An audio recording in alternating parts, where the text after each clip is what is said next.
Un, 2, 3. On a commencé. Voilà. C'est parti. Alors, c'est aujourd'hui, enfin, on va parler aujourd'hui de la paracha Vaïchi. Alors, on va s'occuper pas de la mort de Yaakov Avinu, mais de ce qui se passe après la mort. Un des fondements de notre Yahadout, c'est la croyance en Olam Haba. Alors, on va essayer de comprendre qu'est-ce que c'est que ce Olam Haba. Alors, je vous dis tout de suite que je ne peux pas vous expliquer parce que j'ai aucune idée. Hein? Puis je ne suis pas pressé de savoir. Alors, surtout qu'on ne sait pas où on va aller. Alors, le Mishnah nous dit dans le Sechet Sanhedrin, Kol Yisrael yesh lahem chelek l'Olam Haba. Il apporte un verset, Vatem kulam tzadikim l'olam yirshu aretz. Et puis elle dit donc tous les enfants d'Israël ont une part au Olam Haba. Puis ensuite il y a la liste de tous ceux qui n'ont pas droit au Olam Haba. Maintenant, qu'est-ce que c'est que le Olam Haba? Alors, Maïmonide, dans son commentaire de la Mishnah, eh bien, du 10e chapitre ou 11e chapitre, ça dépend des versions de Perek Relek de Sanhedrin, il explique les fondements du judaïsme, les fondements de la foi. Et entre eux, eh bien, il y a cette croyance en Olam Haba. Alors, il explique qu'effectivement, on ne peut pas expliquer qu'est-ce que c'est que le Olam Haba. Pourquoi? Parce qu'on est limité, nous on est dans ce monde-ci. Alors il nous explique par exemple, comme on ne peut pas expliquer à quelqu'un qui est né aveugle, tu ne peux pas lui expliquer les couleurs, il ne peut pas comprendre, bleu, rouge, vert. Non? Puis moi je dirais c'est pas un serpent, tu ne peux pas lui expliquer les fondements de la morale, il ne comprend pas. Non? Et encore personne n'a réussi à parler à son chat et lui faire un petit osphode avec lui. C'est pas possible. Donc nous les hommes, on a un niveau bien élevé, mais il y a des choses qui ne sont pas dans notre possibilité. Alors qu'est-ce qu'on sait? Alors on sait quelque chose que je vous cite ici donc la deuxième citation, celle du Rambam. ואתה החל לדבר מה שרציתי, דע כי כשם שלא ישיג הסומה את הצבעים, לא ישיג החרש את הקולות, ולא הסריס תאוות המשקל, כן לא ישיגו הגופות התענוגות הנפשיים. Donc nous qui sommes corps, eh bien on ne peut pas comprendre le plaisir qui sont des plaisirs absolument spirituels. וכן אנחנו נזדכך ממנו מי שנזדכך והגיע לאותה מעלה אחר המוות, לא ישיג את הענוגות הגופנים ולא ירצה. Et puis l'inverse est aussi vrai, qu'une fois qu'on est dans l'Olam Haba, ceux qui sont nos plaisirs aujourd'hui, de manger, de boire, etc., les autres plaisirs, les plaisirs corporels, et puis une fois qu'on sera là-bas, on ne comprendra plus comment est-ce qu'on a aimé ça. Hein? Donc ce sont deux univers complètement différents. Et alors il nous dit, ces deux sortes de plaisirs, plaisir spirituel, plaisir matériel, tu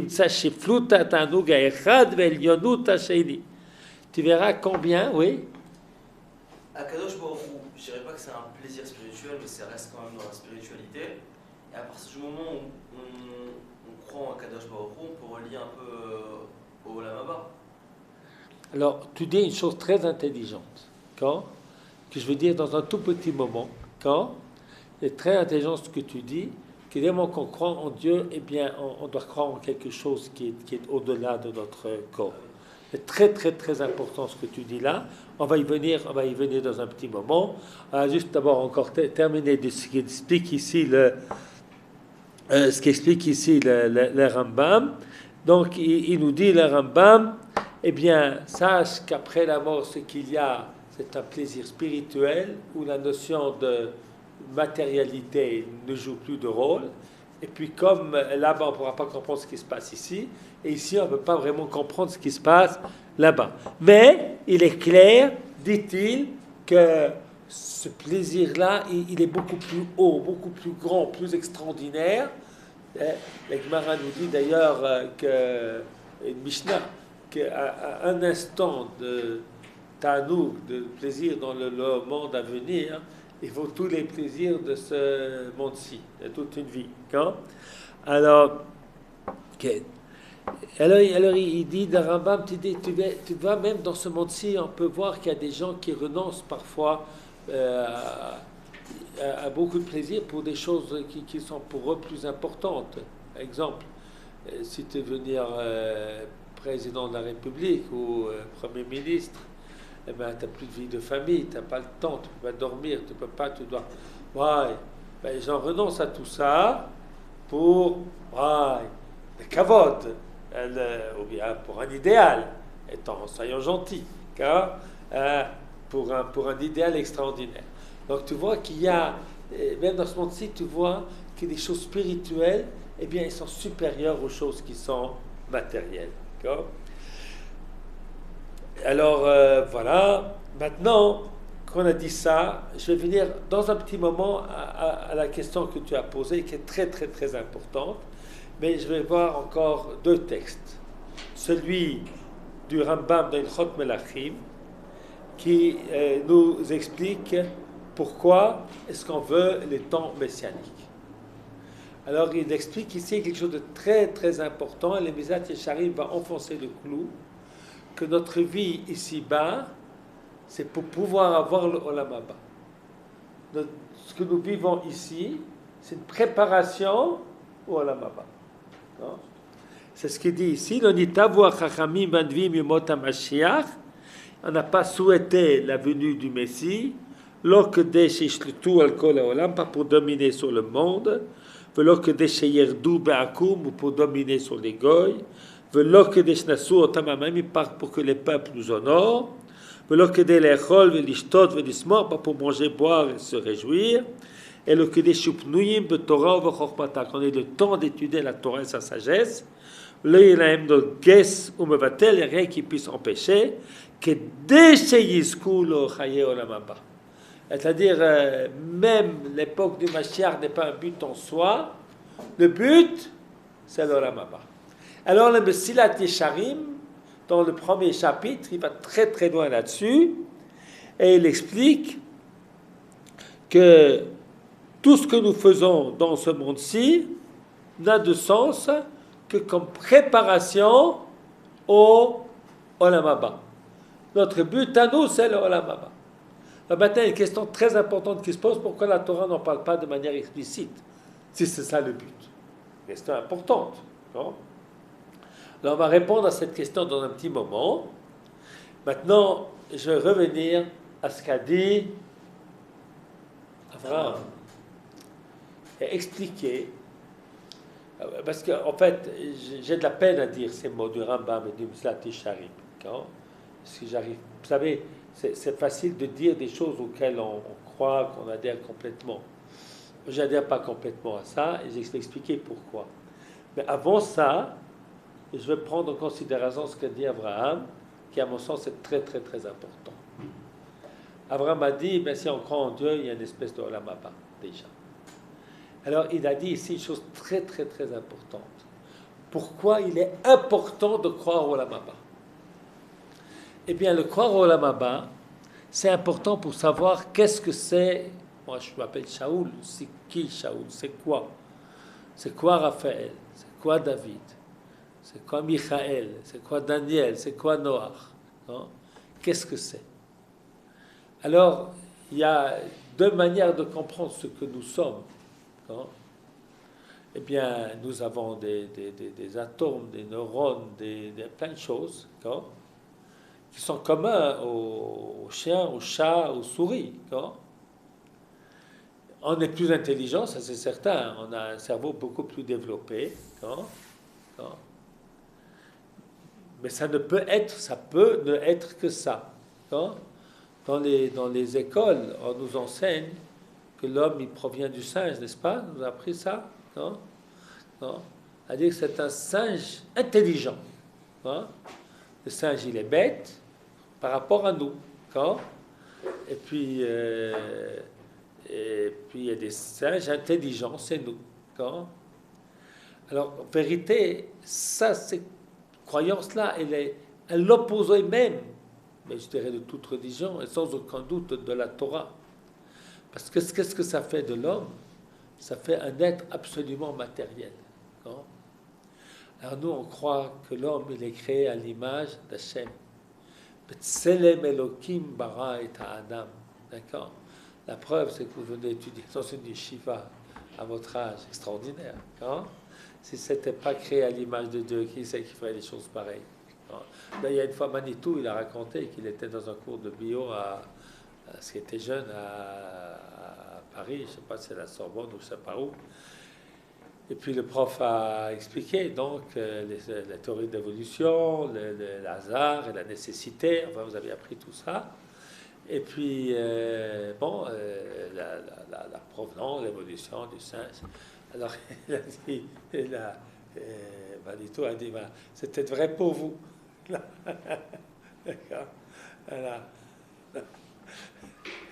Allez, c'est un changement fondamental, non? Donc, de croire que l'homme est créé à l'image de Dieu. Ça veut dire quoi être créé à l'image de Dieu? Ça veut dire qu'en plus des atomes, des neurones, des nerfs, des machins, de tout ce que vous voulez, il y a quelque chose de supplémentaire, il y a quelque chose de divin, c'est ce qu'a dit Abraham tout à l'heure, non? Qui fait que l'être humain, c'est quelque chose de complètement différent. Alors, s'il n'y a pas d'Olam Haba, eh bien, effectivement, on n'est qu'un corps. Et si nous croyons que nous ne sommes pas qu'un corps, eh bien, il y a le Olam Haba. Alors, ce n'est pas important de savoir comment c'est, comment ça sera, etc. On n'a aucune idée. Non? On ne peut pas comprendre, parce que notre neshama aujourd'hui, elle est liée avec notre corps. Elle n'est pas indépendante de notre corps. Non? D'accord. C'est pour ça qu'effectivement, cette Emouna au Olam Haba, c'est Emouna, c'est la foi en ce que nous sommes. Nous sommes des êtres extraordinaires, parce que nous sommes créés à l'image d'Hachem Yitbarach.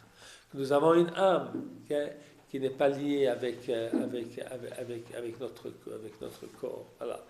Alors ça, c'est très important, et que je voulais dire après... grâce à Abraham, on est venu expliquer ça. D'accord? Alors, on va quand même lire Mesilat Yesharim dans les mots, pour bien ressentir ce qu'il nous enseigne. Yesod HaChassidut v'shoresh ha'avoda atmima, donc le fondement de la piété et du service divin, où she'itbareh v'itamet etel ha'adam ma chavato b'olamo. Un homme doit savoir quelle est son obligation dans ce monde, où le mat sarich shasim mabato ou magamato b'chol asher hu amel kol yemei chayav. Et quel doit être, dans quel but on est là? Quel but on est là? Ve'ine ma shorunu chachamenu zichronam livrachahu. Selon sa compréhension, ce que nous ont enseigné les sages, shadam lo nivra lo litaneg al Hashem ve'leinot mizriv shchinato, que l'homme n'a été créé que pour jouir de Dieu et pour jouir de sa présence. Chez Zouatanug Amiti, c'est le plaisir réel, vrai. Et le plus grand plaisir de tous les plaisirs qui peuvent exister. Et l'endroit de cette jouissance, c'est dans le monde à venir. On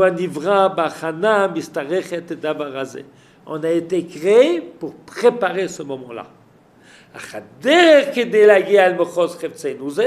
Pour y arriver, c'est ce monde-ci.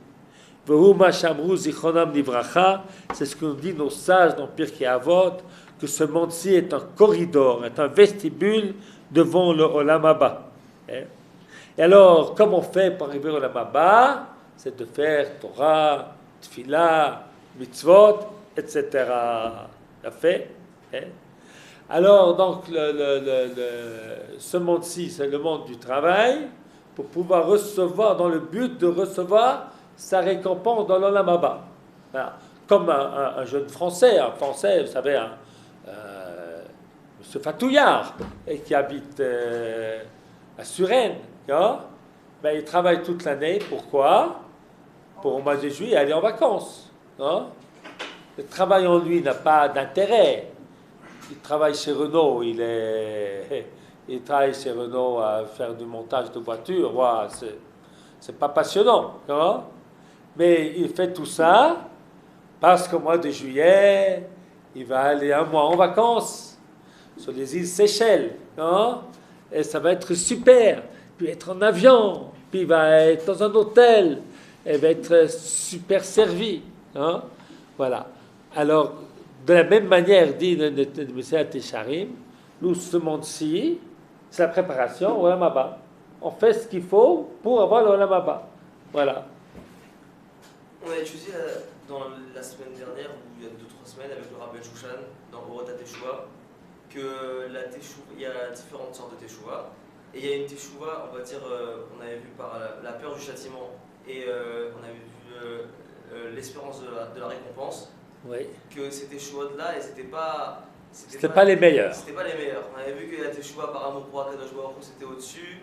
Donc quand la Meshach Tisharim dit que ce monde-ci c'est une préparation et on doit faire de travail divin pour le monde à venir, c'est pas trop en accord. Je sais pas si vous voyez ce que je veux dire. Oui, je comprends tout à fait ce que tu veux dire.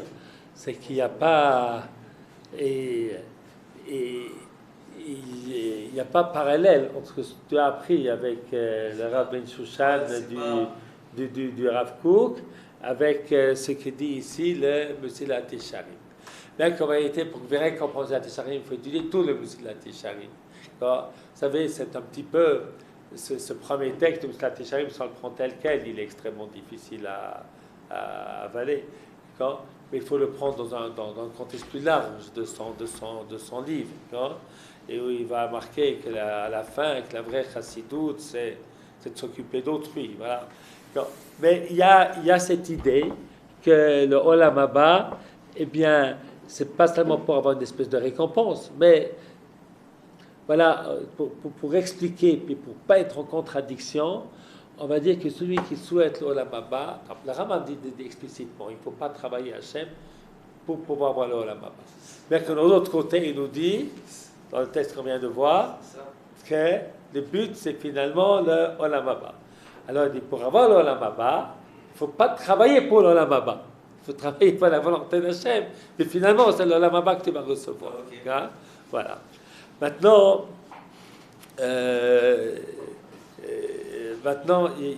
va poser la question qui est très importante, qui est de savoir si c'est comme ça, pourquoi la Torah n'en parle pas si c'est si important. Encore. Pourquoi elle en parle, mais par allusion, pas de manière directe. Non? Les récompenses sont dans ce monde-ci. Et puis elle nous raconte de Torah, de mitzvot, d'Abraham qui arrive en Israël, Yitzhak qui travaille la terre, Yaakov qui se trouve en Agalout. On nous raconte très très peu, enfin, que par allusion au Olam Haba. Alors pourquoi? Alors il y a 3 réponses. La première, alors on va tourner la page. Alors le texte que je vous donne ici, c'est un texte de mon père Zatzal. Il existe en français ce texte, en original c'est en français. Une conférence qu'il a donnée à Genève, on lui a demandé de parler du Olam Haba.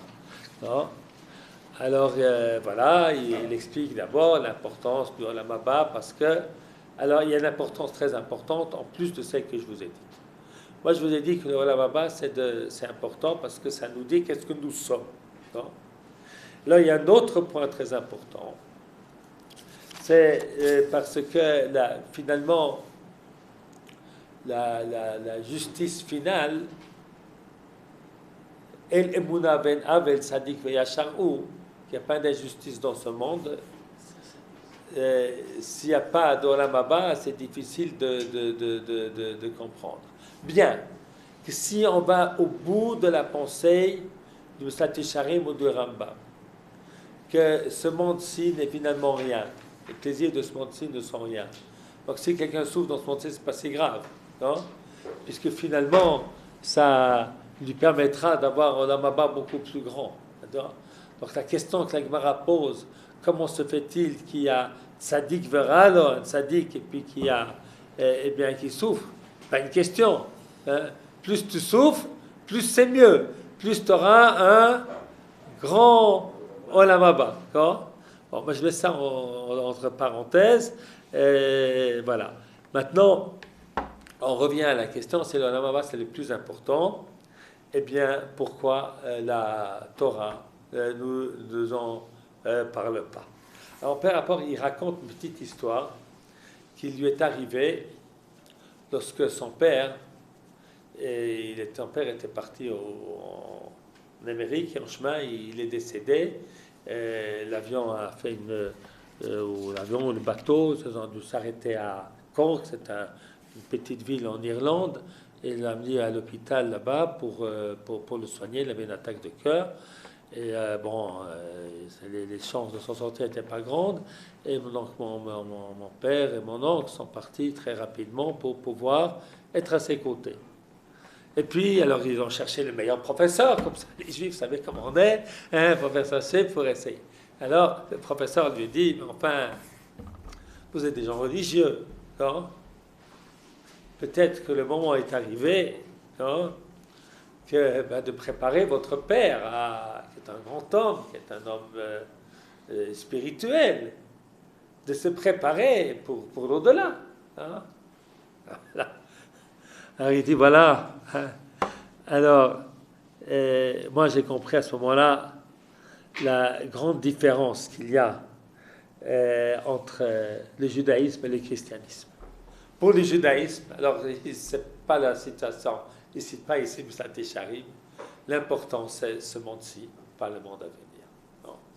Alors on va maintenant d'abord, avant de dire son enseignement, dire les deux autres raisons importantes pourquoi la Torah ne parle pas directement de Olam Haba.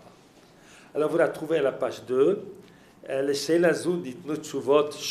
a donné à ces questions-là deux réponses. התורה לא רצתה להדגיש את הגמול, השקיעו הברור, בשעה שמעיפה לאדם בעולם רק על פי התמורה המובטחת. Ce que toi t'as dit tout à l'heure. Elle n'a pas voulu trop parler de la récompense, parce que alors ensuite, on va tout faire pour la récompense. En fait, on ne va plus la mériter, parce que ce qu'on fait n'a plus vraiment de valeur. Donc, de parler de la récompense et de promettre la récompense, eh bien, finalement, on va faire perdre la récompense. Voilà. Première explication. Deuxième explication, on ne peut donner aux hommes que ce qu'ils peuvent comprendre. On ne peut pas parler du Olam Haba, puisqu'on ne sait pas ce que c'est. Non? Voilà. Donc, on ne peut pas... Torah, elle parle aux hommes qui sont dans ce monde-ci. Donc, elle ne peut pas leur parler de machin, d'une dimension complètement différente. Maintenant, on va revenir à ce que mon père Zassal, lui, donc, a voulu expliquer. Okay. Eh bien,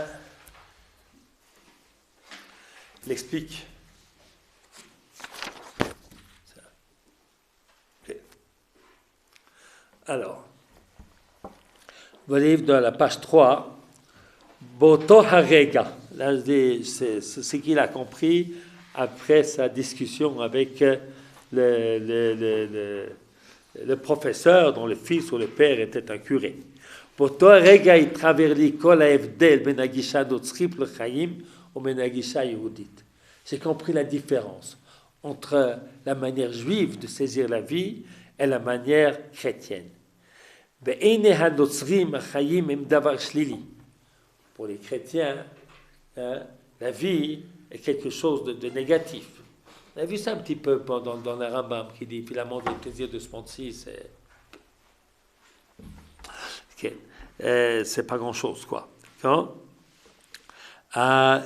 בעיני הנוצרים, החיים הם דבר שלילי. וכל התענוגות והנאות החיים מנוגדים לאידאל. Tous les plaisirs sont contraires à l'idéal. Adam HaKadosh Chai beprishut. L'homme saint, il vit, comment on traduit prishut en français? Parouche, un petit peu comme, vous savez, comme les nazirs, comme les curés dans leur monastère qui vivent dans la cèse, la privation et la cèse. Non? Voilà. Okay. Mais Minzar, il vit dans un monastère. La mort ne peut que le sauver, cette vie maudite. Ces descriptions-là, עומדים כמובן בניגוד גמור לגישת היהדות. Bien que c'est un petit peu marqué dans le Moussat Técharim, mais bien, mon père n'a pas... Bien qu'en vérité, mon père, il était très... Le Moussat Técharim était le livre... C'est mon grand-père, Zatzal. Dans sa jeunesse, il a étudié à la yeshiva de Nevaradok. C'est une yeshiva de Moussa. Et le livre de Moussa le plus important, c'est le Moussat Técharim. Et puis, mon grand-père, donc, on étudiait à la yeshiva à Montreux beaucoup de Moussat Técharim. Je crois même que mon père le savait presque par cœur dans sa jeunesse. Moi, j'ai une histoire à raconter avec Moussat Técharim. Mon père m'a dit plus tard que c'est pas vrai. Moi, je me rappelle comme ça. Je ne sais pas si c'est vrai ou pas vrai. Voilà, moi, je vous raconte ce que moi, je me souviens. Attends, moi, mes souvenirs ne sont pas toujours exacts. Alors, moi, je me souviens que j'avais on avait acheté en français le livre le Sentier de rectitude, ça s'appelait, qui était la traduction en français du Moussat Técharim. Puis un beau jour, le livre a disparu.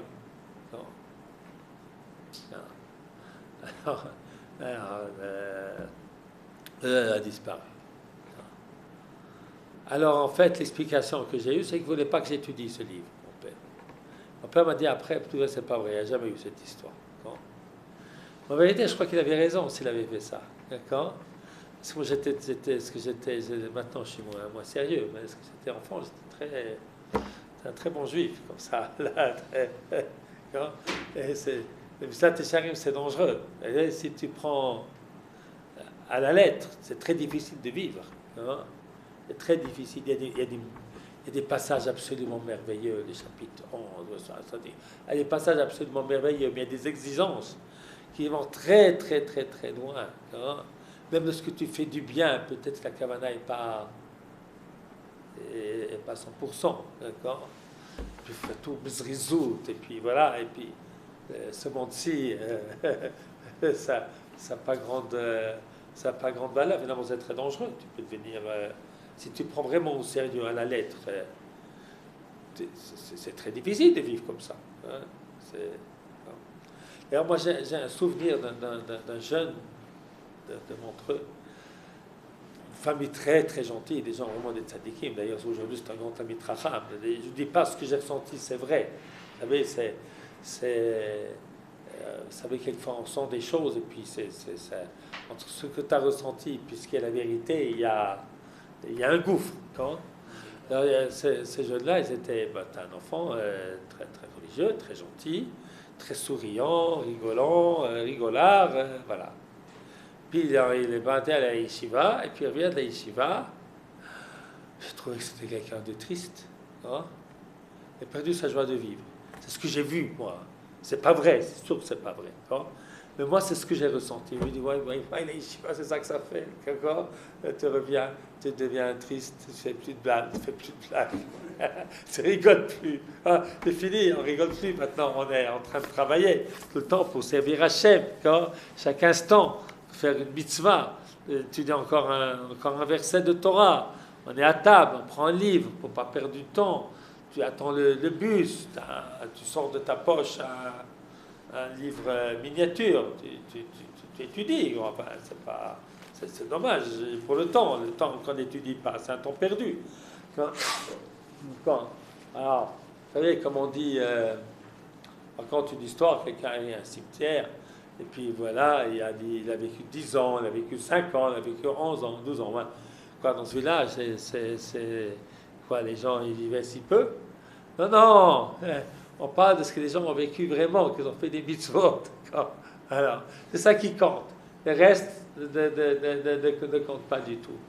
Alors, il dit tout ça, mon père dit que bien qu'il ait étudié le Moussat Técharim, il n'a pas vécu comme ça. En tout cas, il s'est conduit comme ça, mais il n'a jamais enseigné comme ça. Parce que lui, en fait, je ne l'ai pas vu beaucoup s'amuser. C'était vraiment envie de mitzvot entièrement. Alors, on dit,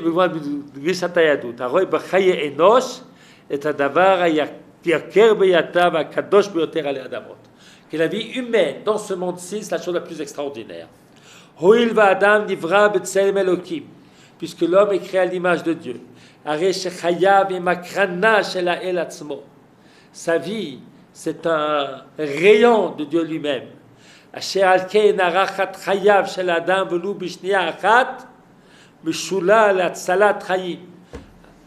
Prolonger la vie d'un homme, même d'un instant, c'est comme sauver une vie.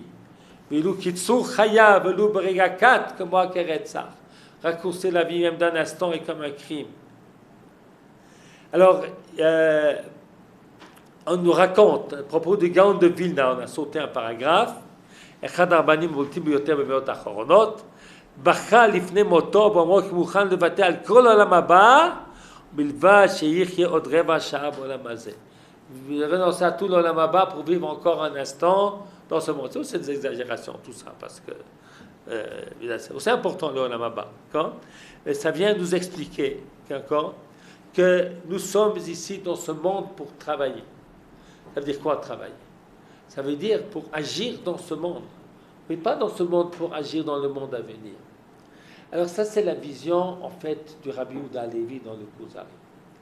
Rabbi Yehuda Halevi, un petit peu ce qu'on nous dit dans la deuxième partie du Aleinu Leshabeach, que nous sommes là, le Taken Olam Malchut Shaddai, de faire du monde dans lequel nous vivons un monde beau, bien, Nechmad, avec beaucoup de justice, de droiture, de gentillesse. Non? Voilà, on est dans ce monde pour faire du bien. Non? Pour faire du bien.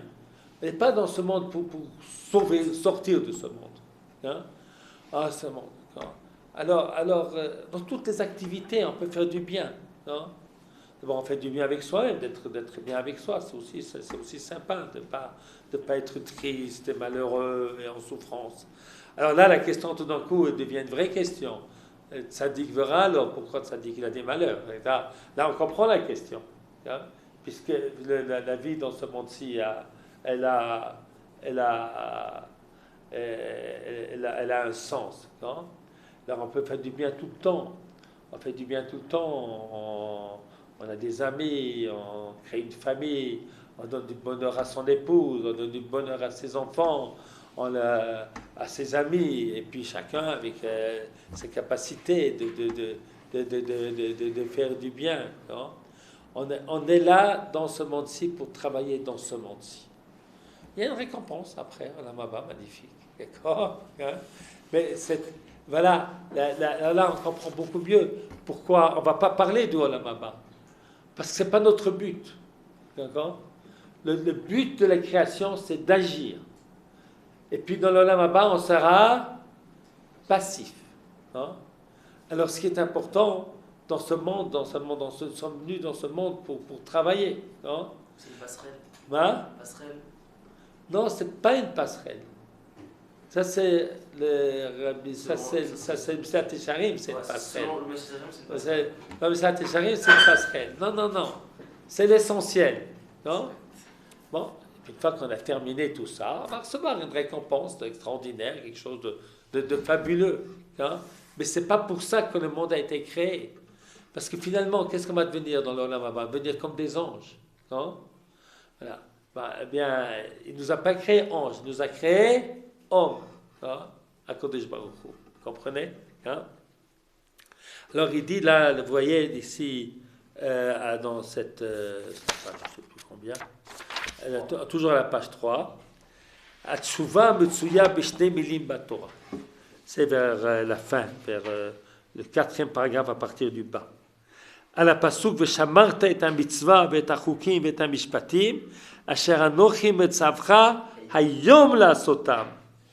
Amrou Chazal, hayom la'asotam. Aujourd'hui pour les faire. Umachar lekabel scharam. Ha'olam hazeh hu olam ha'asiya. Ce monde-ci est le monde de l'action. Olam haba ou olam ha'sachar. On ne travaille pas pour le sachar. On travaille. C'est pas comme celui qui travaille chez Renault, c'est peut-être pas très très très intéressant, hein? Peut-être c'est intéressant, mais on est quelqu'un qui travaille, peut-être aussi chez Renault, mais qui voit, voilà, on va créer de bonnes voitures avec les gens vont faire ça de travail bien, les gens n'auront pas d'accident grâce au travail que l'on fait, où on ressent que ce que l'on fait, tout ce que l'on fait est important. Tout ce que l'on fait, on a un sens. Non? Parce que vos parents vous ont pris pour promener dans la forêt, eh bien ça a un sens. Ils ont créé l'amour familial. Ils ont créé une famille super. D'accord? C'est très important. C'est important. Oh, il a perdu du temps. Moi, je suis avec mes enfants, je perds mon temps. Oh là là là là. Hein? Non, tu perds pas ton temps. Voilà. Parce que cette vision de vivre que ce que tu vis n'est pas important, c'est quelque chose d'autre qui est important. C'est terrible de vivre comme ça. Hein? C'est terrible de vivre comme ça. Alors, donc, c'est pas vivre en harmonie avec soi-même. Avec soi-même. Et si on a envie d'écouter un petit peu de musique, j'ai perdu mon temps, j'ai pas étudié de la Torah. Hein? C'est terrible de vivre comme ça. C'est de vivre en... Là, il y a des personnes, des grands, qui ça leur dit la musique, ils préfèrent étudier la Torah. C'est ce qu'ils sont. Hein? Et c'est très bien. Hein? Mais ça ne veut pas dire que quelqu'un qui est autrement, c'est pas bien. Hein? Voilà. On est là, on vit dans ce monde, et il faut faire que ce monde soit bien. Alors, être bien, c'est bien et matériellement et spirituellement. Ce sont les deux. Hein? Vous comprenez? Hein? Alors, c'est ce que mon père explique ici, là-bas, qu'il a dit à Genève. Aux gens, voilà, on est là dans ce monde pour travailler. Hein? Regardez à la dernière page. Chayenu, notre vie. Hein? Chayim shel shinui v'itratshut. Il y a du changement toujours, du renouvellement. V'chol rega bahem shone mechavero. Chaque instant est différent. La dernière page. Différent de son prochain. Olam haba, le monde à venir, Olam hanetzar, le monde éternel, ou nitzri, il est éternel ou bilti mishtan, il n'y a pas de changement. משום כך אמרו חז"ל בתחילתה של המשנה שסופה הוזכור קודם, לכן, יפה שעה אחת של תשובה ומעשים טובים לזה מכל חיים לעולם הבא. Un instant de tchouva et de bonnes actions dans ce monde-ci vaut plus que tous les plaisirs du monde à venir. Shachat be'olameinu, un instant dans notre monde, Gdusha bachlatot nevonot, avec lesquels on doit prendre des décisions, on doit agir. במחשבות טובות, במעשים נאצלים, שווה הרבה יותר מכל חיי עולם הבא. Alors, vous me demandez que je parle d'Olam Haba, je vais parler d'Olam Hazé. Faites de votre vie ici quelque chose qui a un sens. Effectivement, on peut faire d'une vie, comme ce qu'il disait, voilà, dans les descend du singe. Donc, la vie, c'est quoi? C'est manger, boire, le sexe, les plaisirs. Alors non, hein, ça fait partie de la vie, mais ce n'est pas le but de la vie. Hein.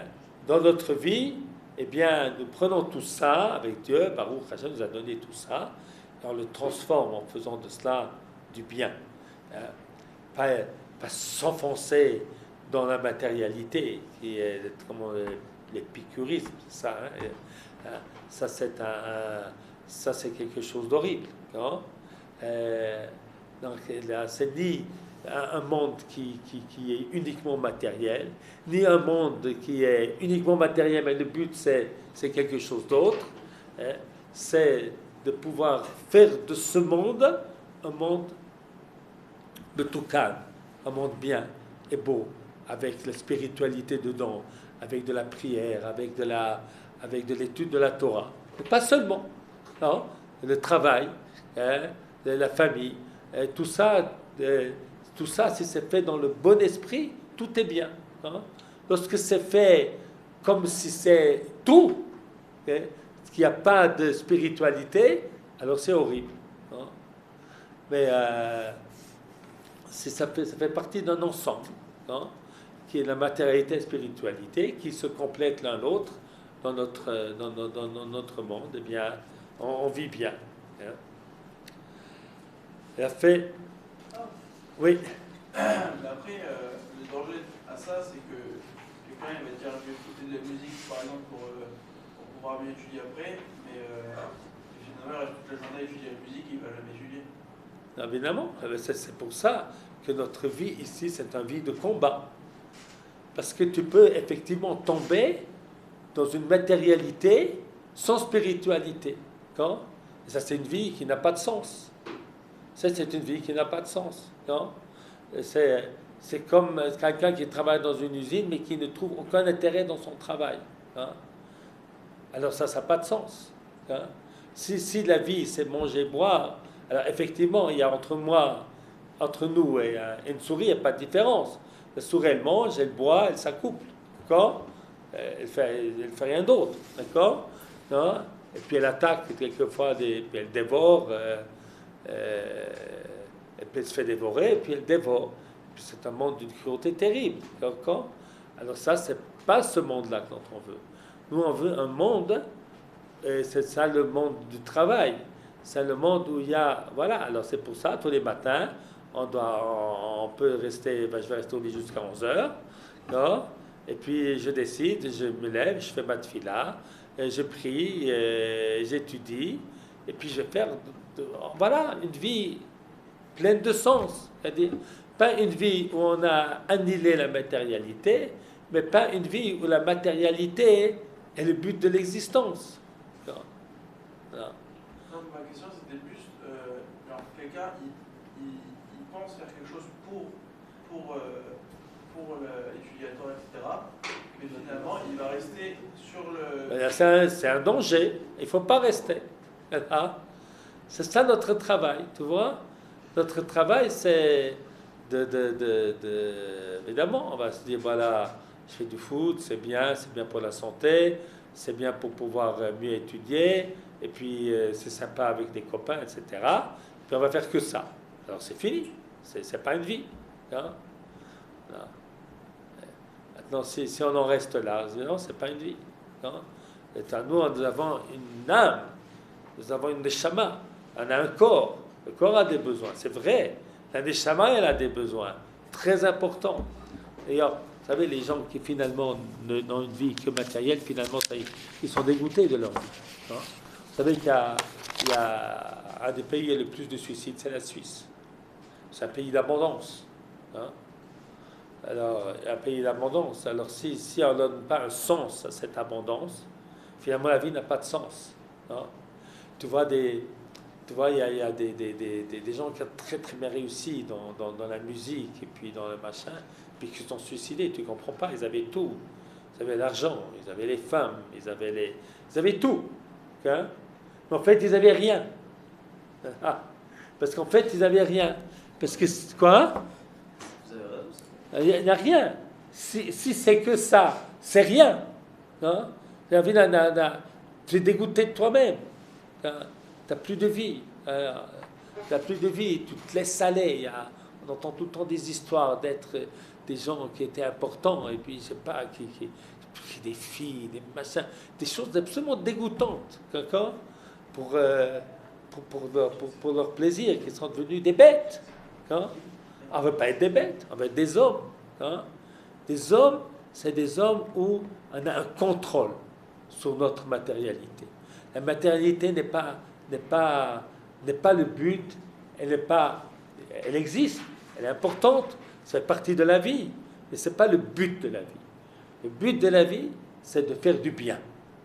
Voilà. C'est d'agir, c'est de faire du bien. C'est ça. Alors, dans ces deux extrêmes, dans le Olam Haba, eh bien, on n'est pas actif.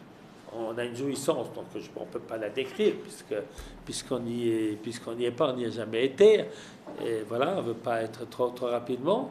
Mais dans ce monde-ci, on a un monde où on doit lutter parce qu'on a un corps qui peut nous demander, nous entraîner à oublier que nous avons une âme. Hein? Voilà, c'est pour ça qu'on vient, qu'on étudie la Torah, qu'on a... Vous savez, la vie d'un juif est très très bien structurée, avec des 3 prières par jour. Non? Et puis en général aussi un shiur, même lorsqu'on est balabait, lorsqu'on est machin. Non? Donc on n'est pas des gens et qui ne vivent que la matérialité. C'est pas ça du tout. La vie d'un juif, c'est une vie qui est marquée par la spiritualité. C'est parce que nous avons une âme extraordinaire qui a ces besoins-là. Et si on ne prie pas le matin, on est finalement malheureux parce que si on n'a pas mangé, on a faim. Non? Et si on n'a pas prié, on a faim. On a faim de prière. Et puis si on n'a pas mangé, on a faim de pain. Non? Alors il faut avoir le pain et la prière pour être bien. Et puis ce pain, on va faire une bracha avant, faire une bracha après, on va faire un Dvar Torah pendant le repas. Donc on va élever. Voilà, très bien, un mot très, très, très important. On a envie de jouer un foot, très bien, magnifique. On va l'élever, on va faire participer un camarade qui court moins vite. Et on va être gentil avec lui, on va pas machin. Et puis on va s'entraider. Et puis ensuite, voilà, on est plein de force pour faire encore une mitzvah et encore une bonne chose. Voilà. Voilà.